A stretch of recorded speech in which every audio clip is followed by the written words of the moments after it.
Process of depositing the layer of any desired metal on another material by means of electricity called.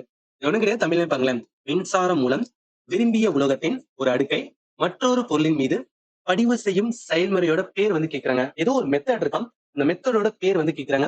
இந்த கொஸ்டினுக்கு answer வந்து electro plating. நான் electro plating என்னன்னு சொல்லி ஒரு animations video வந்து பார்த்தலாம். ஒண்ணு கிடையாது, ரொம்ப சிம்பிளானதான். இங்க பாருங்களேன். அதாவது என்னன்னா, இங்க 2 மெட்டீரியல் வந்து எடுப்பாங்க. So, இது வந்து ஒரு மெட்டீரியல் ஆனது, இங்க வந்து என்னன்னா ஒரு மெட்டீரியல் ஆனது.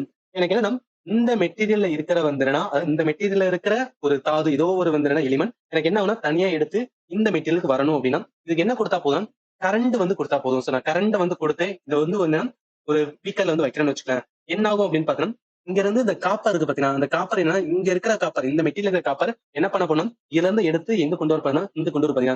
காப்பர் எங்க வந்து சேருதா, இந்த இடத்துக்கு வந்து சேருது. இந்த மாதிரி ஒரு பொருள், ஒரு மெட்டீரியல் இருக்கிற ஏதாவது ஒண்ணு நம்ம அதுல இருந்து இன்னொரு பொருளுக்கு கொண்டு போகணும். எதன் மூலம் கொண்டு போகலாம், கரண்ட் கொடுக்க மூலம் கொண்டு போகலாம். இதுக்கு பேர் என்ன சொல்றாங்க, எலக்ட்ரோ பிளேட்டிங் அப்படின்னு சொல்லுவாங்க. சோ அதுதான் இந்த கொஸ்டினுக்கு ஆன்சர்.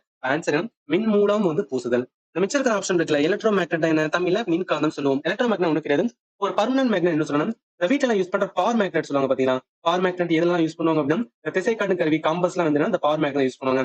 நார்மல் ஒரு மேக்னெட்னா நார்த் போல் இருக்கும், சவுத் போல் இருக்கும். என்ன, ஒரு மேக்னெட்ல நார்த் போல இருந்து உருவாகி சவுத் போலுக்கு வந்து அந்த மேக்னெட்டிக் ஃபீல்ட் காந்தப்புலம் வந்து போகும் சொல்லுவாங்க. இது வந்து ஒரு பர்மனன்ட் மேக்னெட்ல இருக்கிறது. இப்ப அந்த எலக்ட்ரோ மேக்னெட் சொல்லும் போது என்ன, ஒரு கண்டக்டர், கண்டக்டர் ஒண்ணு கிடையாது, ஒரு செம்பு கம்பி. ஒரு செம்பு கம்பி என்ன பண்ணிடுவாங்கன்னா இந்த மாதிரி வச்சுட்டு அந்த செம்பு கம்பியில வந்து ஒரு மேக்னெட்டிக் ஃபீல்ட் வந்து உருவாகணும்னு பார்ப்பாங்க.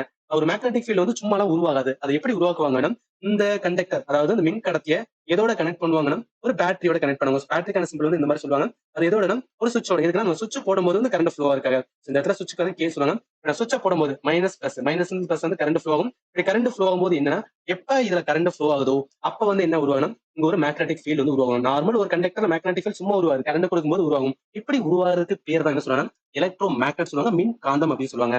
அடுத்து எலக்ட்ரிக் கண்டக்டர், தமிழ்ல மின் கடத்தி. மின்சாரத்தை எது கடத்தக்கூடியதோ அந்த பொருளை தான் என்ன சொல்லுவாங்கன்னா எலக்ட்ரிக் கண்டக்டர், மின் கடத்தி அப்படின்னு சொல்லுவோம். அடுத்து எலக்ட்ரோட், இந்த கெமிக்கல் எனர்ஜி பேட்டரியில வந்து எலக்ட்ரோட் அப்படின்னு சொல்றாரு, தமிழ்ல வந்து மின்முனை.